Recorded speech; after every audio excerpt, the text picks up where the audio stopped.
의지하는 삶, 이 삶이 꼭 성령을 따라 행하는 삶의 부분이다라고 함께 말씀을 나눴습니다. 오늘은 성령을 소멸치 말라라고 정했는데요. 성령을 소멸치 말라. 소멸한다라는 것은 이제 불이 꺼지는 것과 같은 그런 현상으로 말씀을 드릴 수가 있습니다. 소멸되다. 활활 타던 그 불이 이제 꺼져버리는, 약해져 버리는 그런 것을 이제 소멸이라고 저희들은 알고 또 생각하고 있습니다. 그래서 성령을 소멸치 말라라는 것이 무엇이고 또 성령을 소멸케 되는 그리스도인의 삶의 모습, 이런 부분들을 함께 생각하고 나누려고 합니다. 예수님께서 2000년 전에 오셨습니다. 십자가에 달려 돌아가셨고 예수님의 십자가의 보혈을 믿는 저희들은 제 삶으로 말미암아 구원을 받고 하나님의 자녀가 됐습니다. 지옥에 갈 수밖에 없었던 정말 불쌍하고 어리석은 인생이었는데 이제 천국으로 옮겨주셨죠. 그리고 예수님께서 승천하신 이후에 10일 후에 성령이 임하게 되어집니다. 성령이 임하게 되어지고 성령이 임함으로 말미암아 잠깐 머물다가 끝나는 것이 아니라 세상 끝날까지 교회를 떠나지 아니하겠다고 말씀하시고 우리 안에 거하시는 것을 보게 되어집니다. 구원받은 모든 하나님의 자녀들은 누구나 성령을 선물로 받았습니다. 성령을 언제 받나라는 부분들로 생각해 본 적이 있는데요.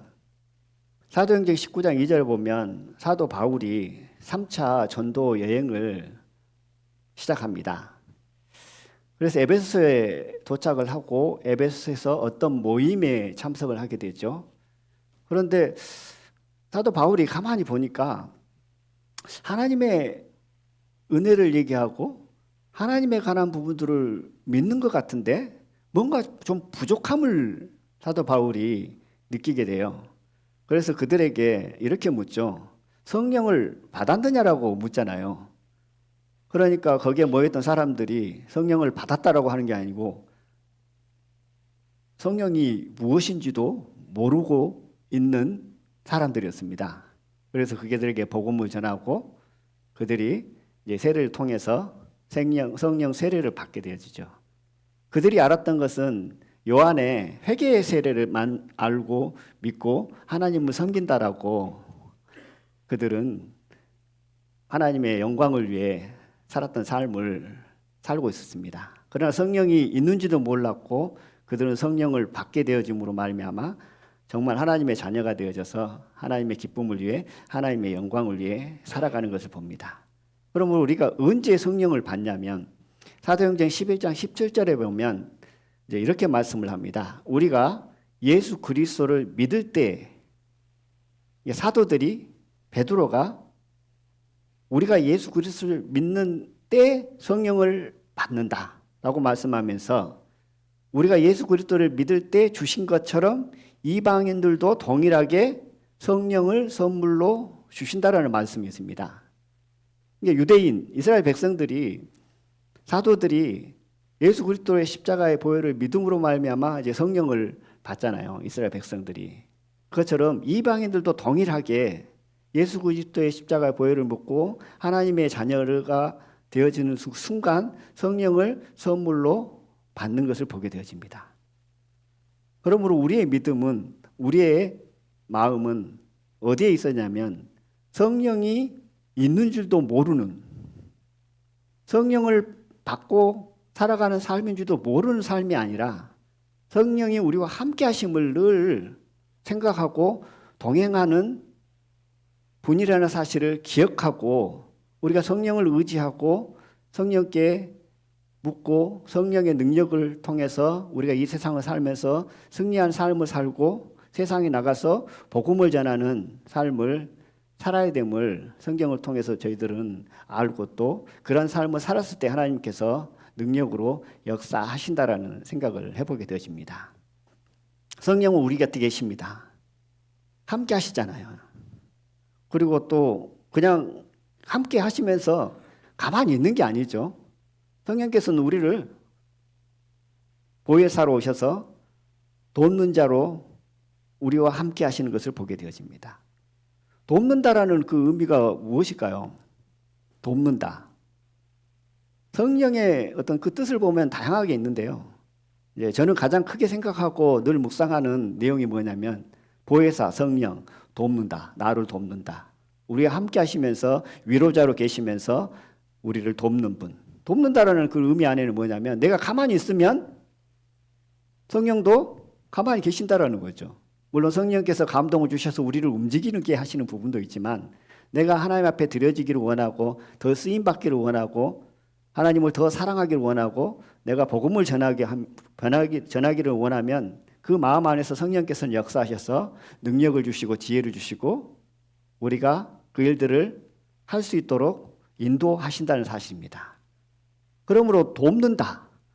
나를 그냥 막 끌고 가가지고 내 의지도 없고 내 생각도 없고 마음도 없는데 나를 막 끌고 가지고 마치 귀신이 홀린 사람처럼요. 그렇게 생각해서는 안 된다. 성령께서는 돕는 자의 위치에서 우리가 하나님께 더 나아가자 할 때 기도로 도우시고 우리와 함께 하심으로 또 우리가 힘들고 어렵고 또 고난에 지쳐 있을 때 위로해 주시기도 하고 또 우리에게 능력을 더하셔서 힘이 없는 지혜가 없는 자에게 능력과 함께 역사하심으로 말미암아 이 세상에서 승리하며 하나님께 영광을 돌려드리며 살 수 있다. 이 모든 것이 누가 하냐면 성령께서 하신다라는 사실입니다.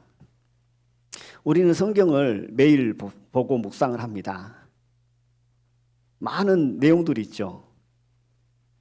그럴 때 성령께서 함께 하시지 않고 성령께서 능력으로 역사하시지 아니하면 이 성경은 단지 문자에 불과하잖아요. 세상에 많이 나오고 있는 책들과 우리가 갖고 있는 성경이 뭐가 다르냐는 거죠. 다를 바가 하나도 없습니다.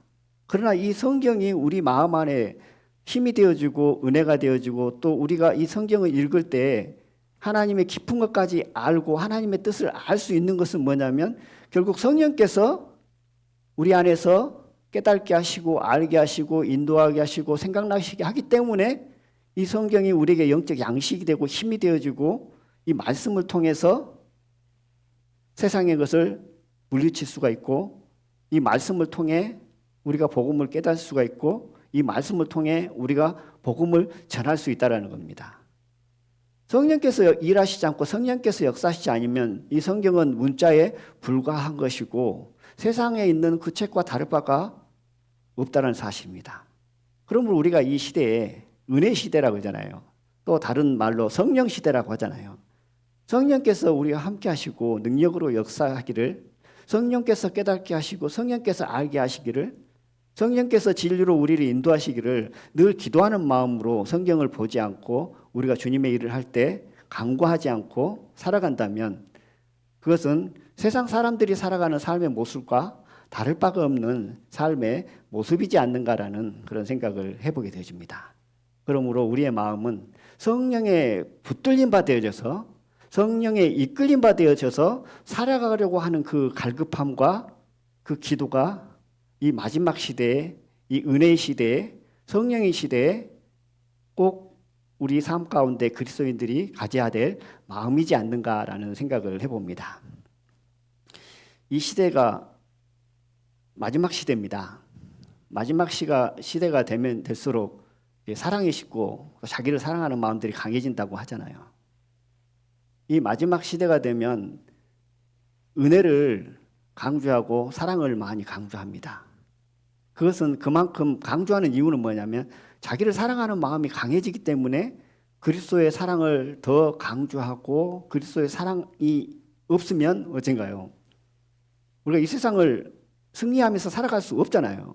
인간의 본능은 사람의 본능은 자기를 사랑하는 마음, 자기를 위하는 마음, 자기를 보호하려는 마음이 너무 강하기 때문에 주님을 사랑하는 마음 아니고는 주님이 나를 사랑하고 있다는 사실을 믿지 않고서는 그런 것들을 이길 수 있는 힘들이 없다라는 겁니다. 그러나 그 모든 것들을 우리가 생각하고 기억할 때 누가 우리 안에서 역사하시냐면 성령께서 그 일들을 하신다는 것입니다. 성령을 우리에게 주신 목적은 고린도전서 2장 12절에 나와 있습니다. 제가 한번 읽어보겠습니다. 은혜로 주신 것을 알게 하려고 성령을 주셨답니다. 은혜로 주신 것을 알게 하셨다. 은혜라는 건 뭐죠? 은혜라는 것은 값없이 받은 선물이잖아요. 은혜로 주신 것을 알게 하셨다 하고 하는데 성령이 아니고서는 은혜로 주신 것을 알지 못한다라는 겁니다. 그러면 은혜라는 것은 값없이 저희들이 받은 선물인데 값없이 받은 선물이 뭔가요? 너무나 많잖아요. 너무나 많습니다. 성경을 통해서 보면 값없이 선물로 받은 것이 너무나 많아요. 대표적인 것이 뭡니까? 복음이잖아요. 복음은 값없이 선물로 은혜로 받았습니다. 성령이 아니고서는 우리가 알 수 없고 깨달을 수 없고 믿을 수가 없다는 사실입니다. 죄에서 자유함을 얻었습니다. 하나님의 자녀가 됐습니다. 하나님의 은혜를 우리는 알고 깨달습니다. 우리는 의인이 되어졌습니다. 거룩한 자가 되어졌습니다. 이 모든 것이 다 은혜로 값없이 선물로 저희들이 받은 거잖아요. 그런데 이 은혜로 받은 이 선물이 성령이 아니고서는 알 수 없고 깨달을 수도 없고 믿을 수 없다는 것입니다. 또 그 은혜를, 알고 있는 그 은혜를 우리가 누리면서 살 수 없다는 겁니다. 우리가 우리의 지혜로, 우리의 노력과 수고로 하나님의 사랑이 너무 커. 그래서 그 사랑이 너무 크니까 그 사랑에 힘입어서 내가 힘을 내고 한번 살아봐야지 하고 살아본다고 한들 사라지던가요? 사라지지 않습니다. 그것이 자기 의지와 자기 지혜에 그쳐버리면 100번, 1000번 생각하고 기억한다고 해도 그것은 나에게 힘이 되지 않습니다. 그러나 딱 한 번 생각했다 할지라도 그 순간 성령께서 함께 하시고 우리에게 알게 하시고 지혜와 능력을 더하시면 세상에서 넘어지고 세상에서 살아가면서 세상 것을 소망하고 바라고 자기 욕심만을 위해서 살아가고 육신에 져서 하나님을 모른다라고 생각하고 살아갔던 그 마음들이 성령께서 역사하시면 모든 것을 능히 이기고 오직 하나님의 영광을 위해 하나님을 바라보고 소망하며 살아가는 마음으로 변화되어지고 또 그러한 삶을 살 수 있다라는 생각을 해봅니다. 구약 시대에는 일부 선지자들 통해서 성령께서 여호와 신이 여호와 영이 임했습니다.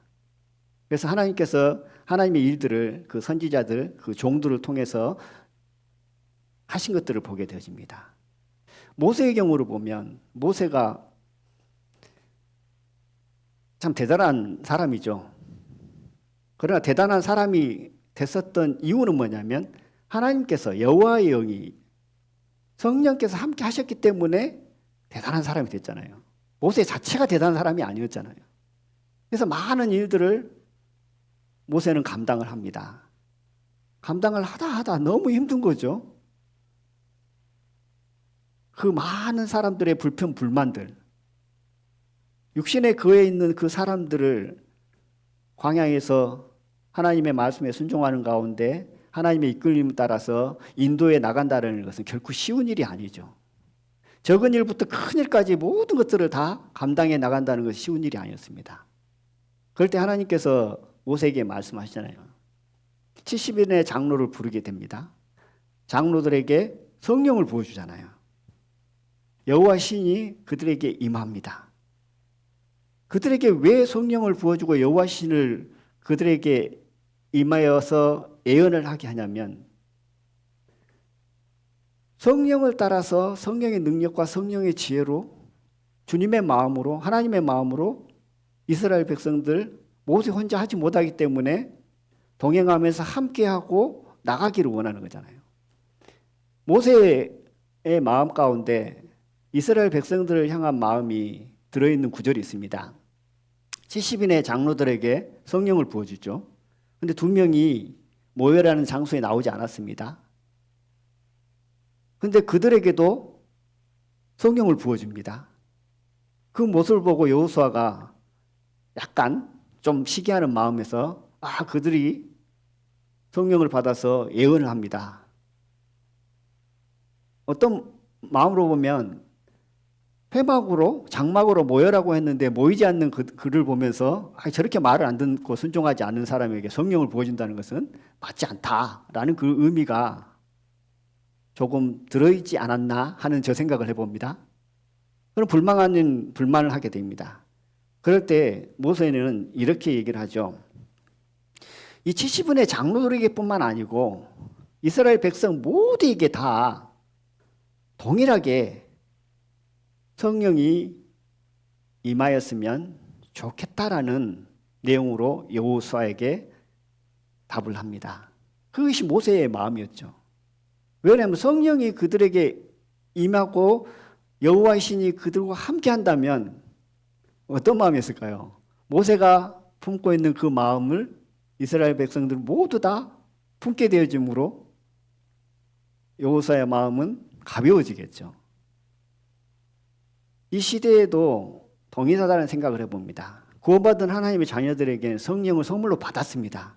그러나 성령을 받았는데 사도행전 19장에 나와 있는 것처럼 성령이 있는지도 모르고 성령을 받았는데도 성령이 내 안에서 어떻게 역사하는지도 모르고 성령이 소멸되었는데 소멸된 줄도 모르고 살아가 본다면 이 세상을 어떻게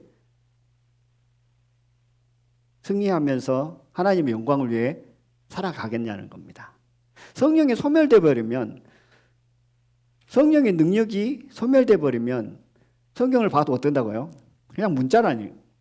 그러나 성령의 충만함이 있고 우리가 성령의 이끌림 받고 성령의 역사하심을 따라 우리가 동행하는 삶을 살면 말씀 한 구절만 봐도 때로는 성령께서 역사하심으로 나를 감동케 한다는 사실입니다. 지금 이제 화장실에 보면 하나님 말씀이 새롭게 딱 붙어 있습니다. 예전에는 조그마한 글씨로 좀 맥자 적어져 있었는데 화장실 갈 때마다 이제 눈에 확 들어오니까 가서 한 번씩 말씀을 보게 됩니다. 평상시에는 그냥 지식적으로 알고 있는 말씀 적어 있네라고 생각하다가도 어느 순간 그 말씀을 보면 양심이 확 찌를 때가 있습니다. 그 양심을 확 찌르는 것을 누가 할까요? 내가 내 양심을 찌를까요? 그렇지 않잖아요. 누가 하냐면 성령께서 그 일들을 하신다는 말입니다.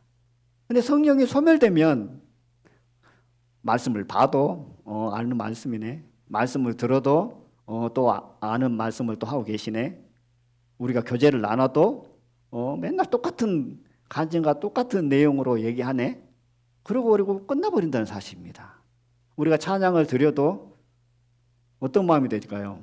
성령께서 함께 하시지 않고 성령의 능력이 소멸돼 버리면 찬양을 들으면 세상 노래를 듣는 것과 다를 바 없는 그런 느낌으로 찬양을 듣고 부를 수 있다는 사실입니다. 하나님께 주신 감동으로 찬양을 하고 찬양을 듣는 사람의 마음이 아니라 그냥 그 가사에 취해서 육신의 생각에 그냥 취해서 육신의 생각으로 그 가사를 통해서 그냥 위로함으로 끝나버리는 찬양이 되어질 수도 있다라는 생각을 해봅니다. 그러므로 우리의 마음이 성령을 소멸치 않고 성령의 능력을 소멸치 않고 그리스도인이 살아가는 삶의 모습이 얼마나 귀하고 아름다운가라는 생각을 해보게 되어집니다. 성령이 소멸되면 이제 저 같은 경우에 나타나는 현상이 이러더라고요. 일단 말씀을 볼 때 그 말씀이 내게 감동이 별로 없습니다. 또 때로는 정말 꿀과 같이 단 그 말씀이 너무 밋밋하고 심심해져 버리죠. 그것은 성령이 소멸되어짐으로 나타나는 현상 중에 하나라는 생각을 해봅니다. 무감각해져요. 말씀을 읽어도 무감각해진다는 겁니다. 성령이 충만하고 성령으로 말미암아 살아가면 말씀을 읽으면 예민해집니다. 말씀을 통해서 나의 양심을 찌릅니다. 양심을 찔렀다라는 것은 그것은 뭐죠? 내 삶의 모습이 변화될 수 있는 준비가 되어졌다는 겁니다. 말씀을 봐도 전혀 무감각하고 내 양심을 찌르지 않는다면 내 삶을 어떻게 변화시키고 내 생각을 어떻게 바꿀 수 있겠냐라는 겁니다. 성령이 소멸되면, 성령의 능력이 약하게 되면 나타나는 현상이 저는 이와 같더라고요. 양심이 무뎌지면서 찾아오는 것이 뭐냐면 자기 합리화에 빠지게 되죠.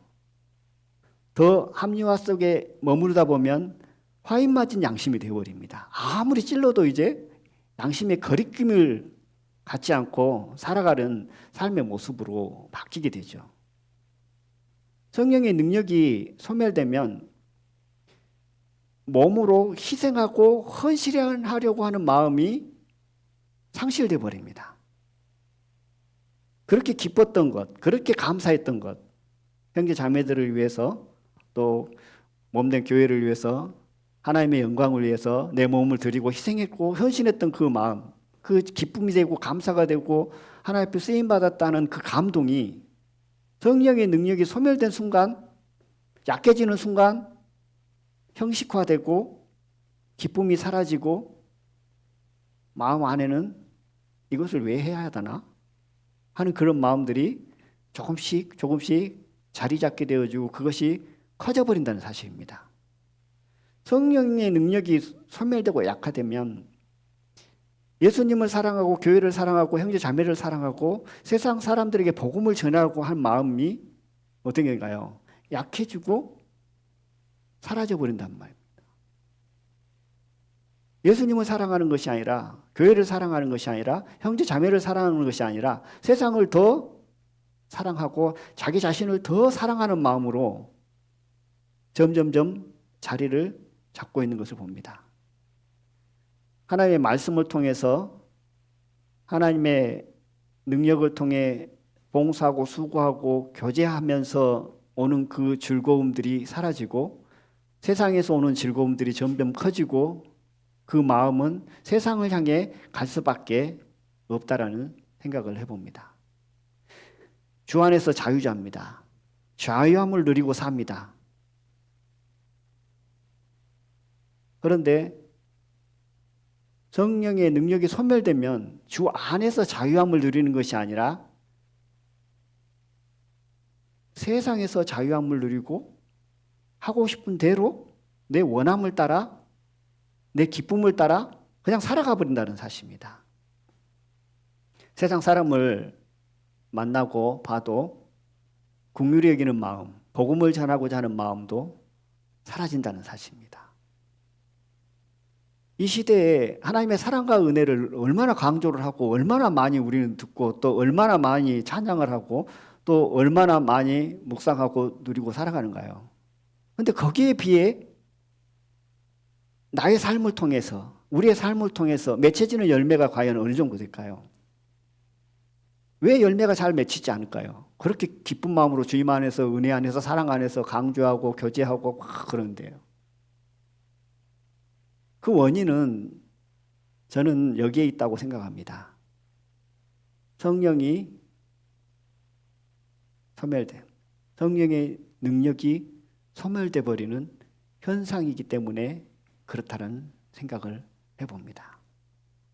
하나님의 사랑과 은혜를 강조하면서 내가 죄를 져도 아무것도 아닌 걸로 그냥 심상히 여기면서 넘어가 버린다는 겁니다.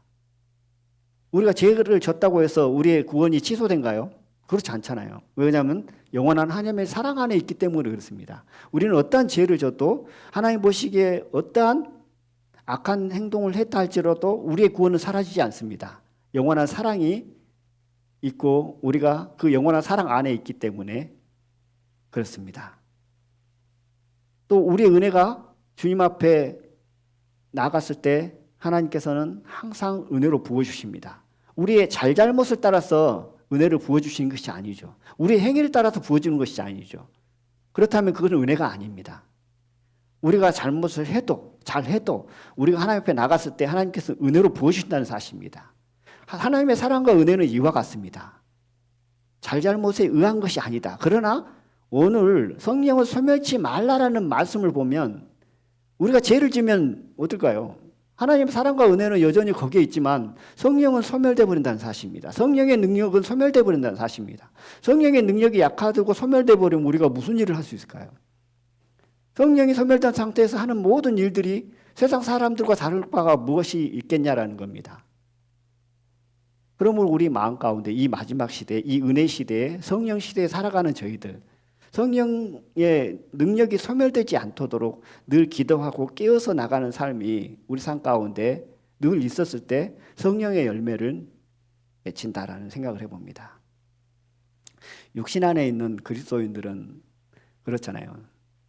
하나님의 사랑과 은혜를 강조하고 또 그 말씀을 온전히 붙들고 있음으로 말미암아 항상 은혜 안에서 기쁜 마음으로 살아갑니다. 세상에서 하나님이 원하지 않고 하지 말라는 것을 한다 할지라도 우리의 구원은 취소되지 않기 때문에 그 은혜 안에서 사랑 안에서 살아갑니다. 그러나 강조하고 싶은 것은 뭐냐면 우리의 은혜는 그대로 있을지 몰라도 우리의 구원은 영원히 변하지 않고 있을지 모르지만 가장 안타까운 부분은 뭐냐면 성령의 능력이 소멸되고 약화되어 버린다는 사실을 이 마지막 시대에 살아가는 저희들이 늘 기억해야 한다. 그리스도인이 죄 좀 지으면 어때? 죄 안 짓고 살아가는 사람이 어디 있어? 또 죄를 졌다 할지라도 우리는 연약하니까 죄를 졌다 할지라도 회개하고 돌이키면 하나님께서는 용서하시고 또 우리의 마음을 위로해 주시고 나가는 거야. 단지 그런 정도의 죄가 아니라 우리가 죄를 졌을 때 성령의 능력이 소멸된다는 사실을 좀 더 생각한다면 심상히 여기는, 쉽게 여기는 그 죄, 결코 두렵고 떨림으로 바라볼 수 있지 않을까라는 생각을 해봅니다. 세상 사람들은 수많은 걱정과 염려를 하잖아요. 그렇다고 구원받은 하나님의 자녀들은 염려를 안 하고 사냐? 많은 염려를 하고 살아갑니다. 물질적인 염려도 할 것이고 때로는 건강을 생각하면서 염려를 할 것이고 또 어떤 일이 오면 내가 손해보지 않을까 하는 그런 염려, 그리고 내 자존심이 무너지면 또 여러 가지 생각들이 들어지면서 또 염려와 걱정과 많은 생각들을 하고 삽니다. 하나님을 믿지 않는 사람도 염려를 하고 하나님을 믿는 사람도 걱정과 염려를 가지고 삽니다. 그렇기 때문에 우리가 하나님께 더 붙들고 더 하나님을 의지하고 하나님께 맡기는 믿음이 필요한 거겠죠. 만약에 구원받고 난 이후에 걱정과 염려가 하나도 없이 살아간다면 어쩌면 우리의 믿음은 필요 없을지도 모릅니다. 싸워야 될 게 없는 거잖아요. 근데 매 순간순간마다 그런 걱정과 염려가 오면 우리는 그 믿음으로 하나님의 사랑과 은혜로 그 염려를 이길 수 있는 그리스도인이라는 사실입니다. 그런데 성령의 능력이 소멸될까 걱정하면서 살아가는 삶은 얼마나 될까? 많은 염려와 걱정을 하고 살아갑니다. 그런데 성령의 능력이 소멸될까 걱정하면서 살아가는 시간들은 과연 얼마나 될까? 성령의 능력이 소멸되면, 성령의 능력이 상실되면 어떤 현상이 일어난다는 거 우리 너무 잘 알잖아요. 근데 세상에서 내 건강을 또 물질적인 손해를 또 어떤 자존심을 그런 것을 통해서는 많은 걱정과 염려를 하면서 정작 더 중요한 성령이 소멸될까, 성령의 능력이 소멸될까 걱정하는 마음으로 살아가는 그 마음은 얼마나 될까? 또 그런 마음으로 살아본 적은 있을까? 영의 양심이 묻어지고 성령의 능력이 상실되고 약하게 되면 내가 성령으로 말미암아 살아가고 있는지 그렇지 않은지 잘 구분을 못합니다.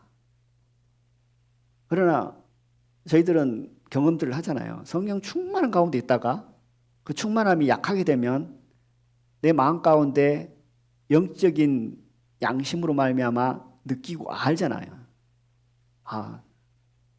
며칠 전에는 충만한 마음이었는데 그 충만한 마음이 이 세상 모든 것을 이겼고 많은 어려움과 환난과 핍박을 이겼는데 지금은 이기지 못하고 있다면 그만큼 충만한 마음이 약했다라는 거잖아요. 그 순간 어떤 마음을 가져야 되냐면 세상의 많은 것들로 염려하듯이 성령의 능력이 소멸된 그 부분을 염려하고 걱정하고 하나님께 기도하는 마음으로 나왔을 때 하나님께서는 회복하시고 우리의 마음을 그리스도로 말미암아 풍성하게 성령의 충만함으로 인도하게 되어지는데, 성령이 있는지도 모르고 소멸돼서 능력이 상실된지도 모르고 무각한 가운데 그냥 살아가 버리면 하나님께서 그 삶을 통해서 열매를 맺힐 수가 없다라는 그런 생각을 해보게 되어집니다. 그러므로 구원받은 자녀라고 염려 안 하고 살아가지는 것은 아니잖아요. 근데 많은 염려 가운데 그 염려를 통해서 우리의 믿음이 더해지고, 또 세상의 염려, 물론 이제 교회 안에 여러 가지 염려와 걱정과 또 그 염려 걱정이 기도하는 마음이 되어지고, 또 그 시간들을 통해서 하나님께서 지혜를 주고, 또 그 마음이 교회 안에 모여져서 하나님의 영광을 위해서 하나님께 더 드려지는 그러한 삶을 살 수 있다고 생각을 해봅니다. 근데 많은 염려 가운데 성령의 능력이 소멸될까 염려하는 그 마음을 지금보다도 오늘 이 순간까지도 보다도 더 품고 살아간다면 하나님의 영광을 위해서, 하나님의 기쁨을 위해서 살아갈 수 있다라는 그런 생각을 해보게 되어집니다. 그러면 성령의 능력이 어떻게 소멸되고 또 상실되어지는가 부분을 좀 생각해 보겠습니다. 구약의 예로 보면 힘을 잃어버리는 삼손, 가장 잘 알고 또 많은 예를 듣는 내용이잖아요. 삼손은 나신인으로 본인 스스로 하나님께 구별된 자로 이렇게 나왔습니다. 그래서 그는 하나님께서 여호와의 신이 임함으로 말미암아 엄청난 힘을 갖게 되어지죠. 하나님이 빠져버린, 성령이 빠져버리는 삼손은 보통 일반 사람들과 동일합니다. 그러나 그에게 여호와의 신이 임했고 여호와의 영이 임했고 우리가 믿고 있는 성령이 임한 순간 그에게는 엄청난 힘을 갖게 되어지죠.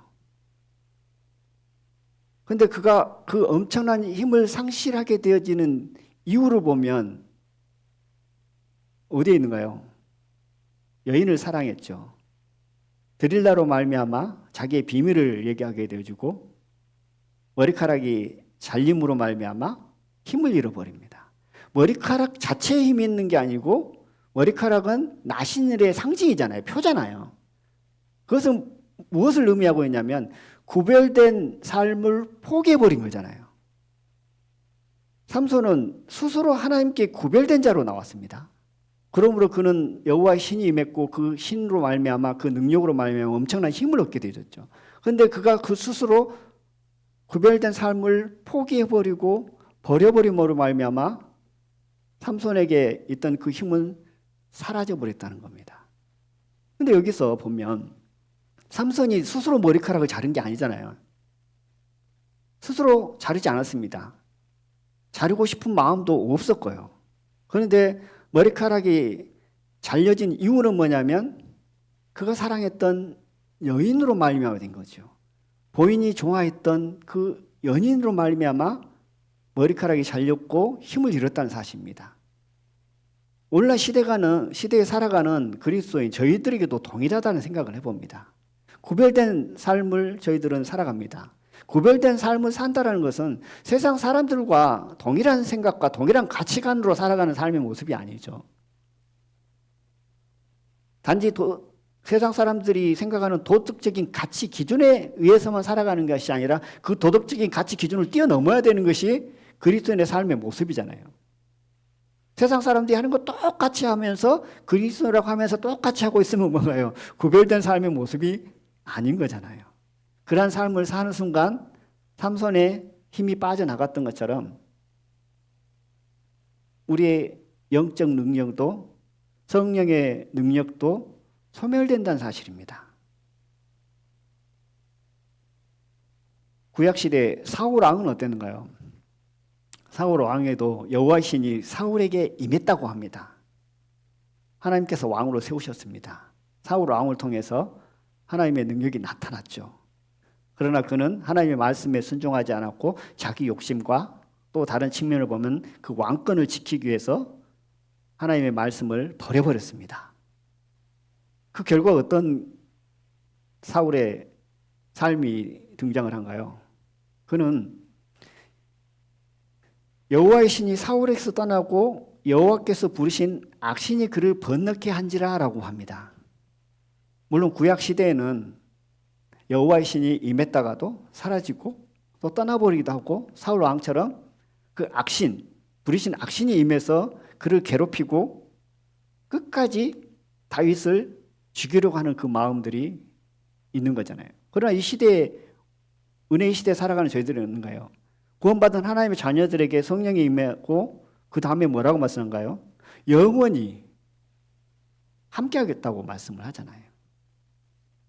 구약처럼 임했다가 떠나버리고 뭐 악신이 들어오고 이런 게 아니죠.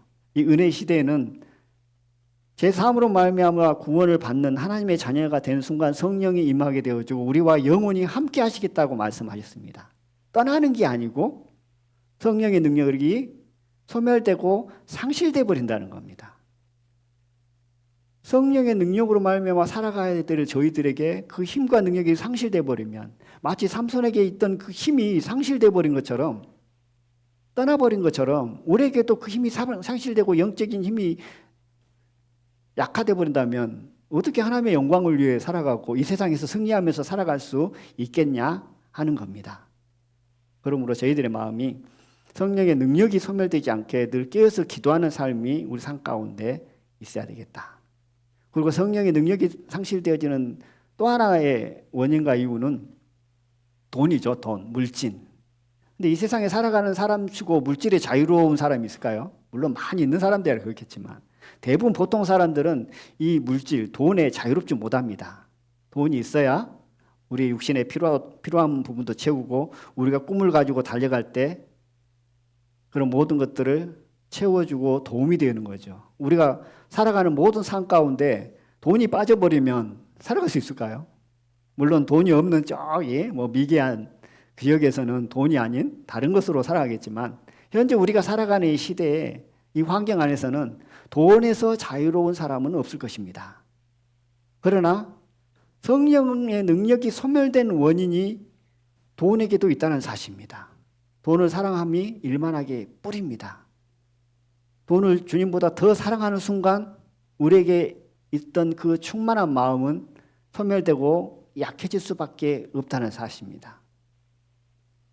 하나님께 모든 것들을 맡기고 하나님께 의지하고 온전히 주님만을 사랑하고 이 세상의 그 어떤 그 무엇보다도 예수님을 붙들고 나간다면 하나님께서 성령의 능력으로 저희들의 삶을 통해서 열매를 맺힐 수 있다라는 생각을 해봅니다. 그리고 성령의 능력을 소멸되어지는 가장 큰 원인은 교만이죠. 교만. 하나님께서 가장 싫어하는 것이 교만이잖아요. 사람들도 가장 싫어하는 것이 교만이잖아요. 하나님이 가장 기뻐하고 좋아하는 것은 겸손입니다. 마찬가지로 사람들도 가장 좋아하는 사람 그러면 교만한 사람을 좋아하세요? 겸손한 사람을 좋아하세요? 그러면 당연히 교만한 사람을 싫어하고 대부분 다 겸손한 사람을 좋아합니다. 그런데 교만한 마음으로 주님을 섬기고 교회 안에서 생활을 하면 어떻게 될까요? 성령이 충만해질까요? 그럴 수 없는 거잖아요. 그러므로 우리가 성령의 능력을 소멸치 않고 살아가기를 원한다면 항상 내 자신이 주님으로 말미암아 낮아져 있고 겸손한 심령으로 살아가고 있는가 돌아보고 나갔을 때 저희들은 성령의 충만함으로 살아갈 수 있다라는 생각을 해봅니다. 사도 바울에게 교만하지 않고 성령 충만함으로 살아가게 하시기 위해서 사도들에게는 엄청난 고난을 허락하시잖아요. 그 고난을 허락하신 이유는 하나님만 의지하고 하나님만 바라고 살아가게 하기 위해서 엄청난 고난을 허락하셨습니다. 사도 바울에게도 육체의 가시를 허락했습니다. 그 이유는 자고하지 않게 하려고 허락하셨다라고 합니다.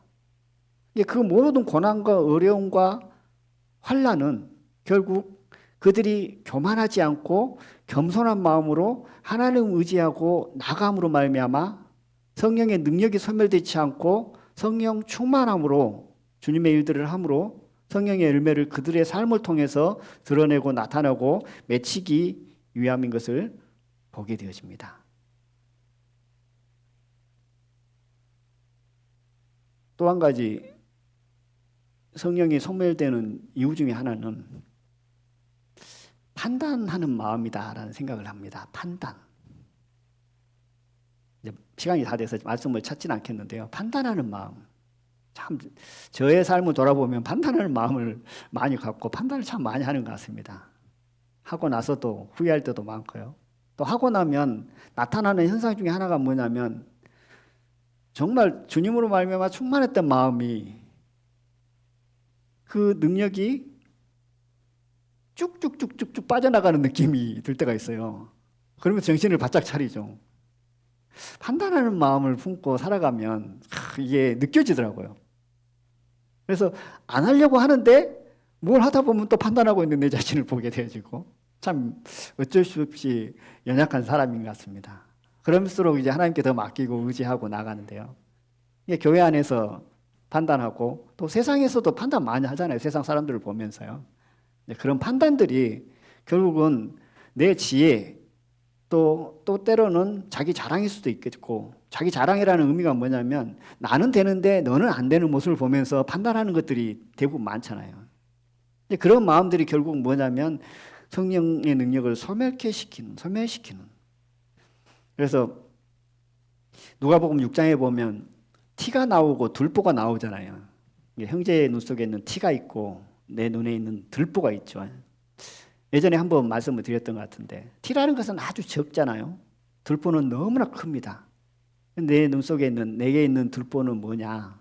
저는 그 말씀을 드리면서 또 지금도 갖고 있는 마음이 뭐냐면 나의 연약함을 보지 못하는 마음, 그 눈이 곧 내 들보다.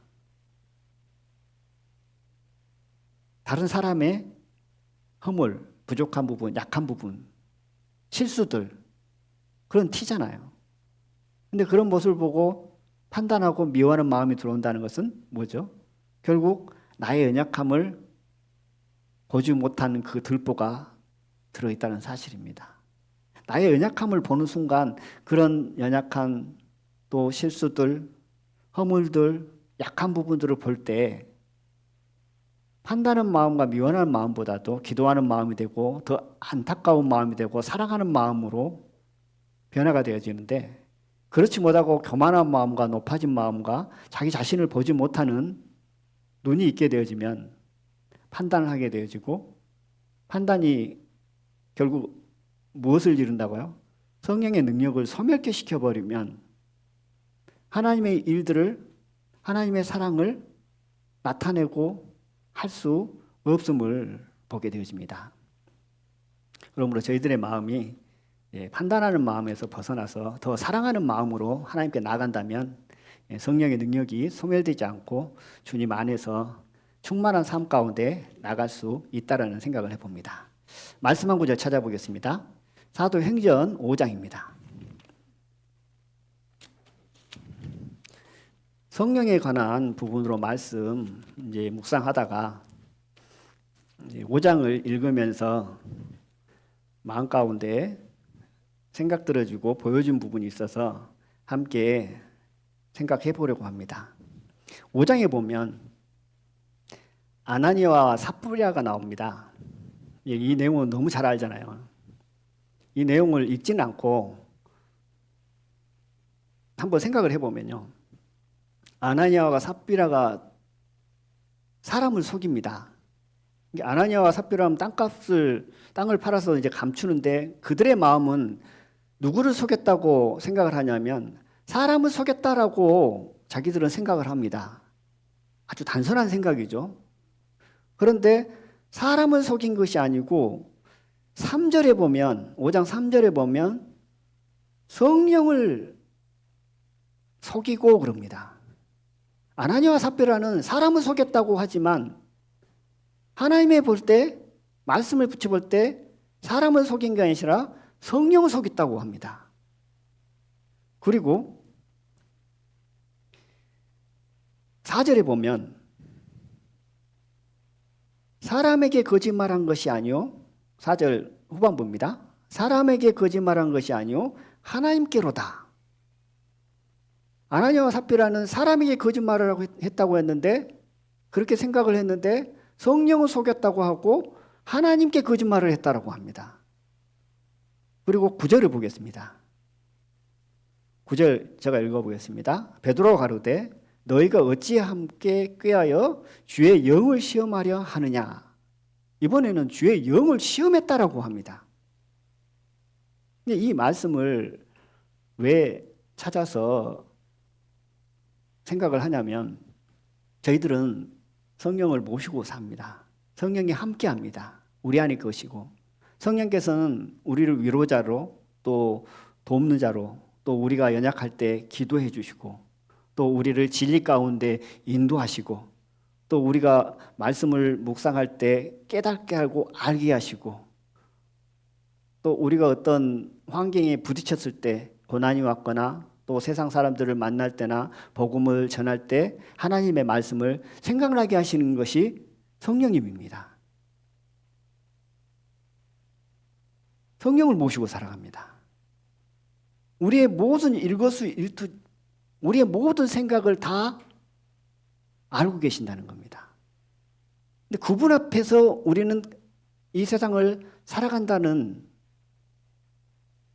것입니다. 우리 육신의 눈에는 사람들만 보이죠. 세상의 것들만 보이죠. 그러나 우리는 그리스도인이잖아요. 세상 사람들과 구별된 삶을 살잖아요. 성령을 모시고 살아갑니다. 그런 자는, 그러한 사람은, 그러한 그리스도인은 사람에게 거짓말한 것이 아니라 하나님께 거짓말한 것이고 성령을 속인 것이고 하나님의 영을 시험하는 것이라는 생각을 가지고 우리가 살아간다면 지금보다도 더 충만한 삶을 살 수 있고 성령의 능력이 소멸되는 삶이 아니라 더욱 깨어서 주님 앞에 더 드려지면서 성령의 열매를 맺히면서 살아갈 수 있다는 생각을 해봅니다. 정리하겠습니다. 가장 드리고 싶은 오늘 말씀의 내용이 뭐냐면 은혜의 시대에 살아갑니다. 사랑을 강조합니다. 그 사랑 안에는 저희들이 어떠한 잘못을 해도 다 품어주고 안아줍니다. 그 은혜 안에는 우리가 어떤 생각을 품고 하나님 보시기에 합당치 못한 삶의 모습을 산다 할지라도 하나님께서 그 은혜로 다 감싸주십니다. 그것이 우리의 신앙이죠. 그러니까 우리가 살아가죠. 그거 아니면 어떻게 살아가겠어요? 구약 시대처럼 우리를 다루신다면 이 자리에 예배 드리실 분은 아마 아무도 없을 것 같아요. 저 생각에는요. 그러나 이 은혜 시대의 사랑으로 말미암아 다 안아주고 감싸주시고 우리가 또 어떤 잘못을 하고 어떤 하나님 보시기에 합당치 못하고 그랬다 할지라도 저희들은 사랑 안에서 살아갑니다. 그러나 중요한 것은 그러한 삶을 살았을 때 성령의 능력이 소멸된다는 사실은 변하지 않는다. 성령의 능력이 소멸된다는 사실. 방금 읽었던 사도행전 5장 보면 11절만 제가 다시 한번 읽어보겠습니다. 온 교회와 이 일을 듣는 사람들이 크게 두려워하니라 그랬습니다. 그 소식을 듣고 아나니아와 삽비라의 소식을 듣고 온 교회와 이 일을 듣는 모든 사람들이 많은 사람들이 두려워한다고 합니다.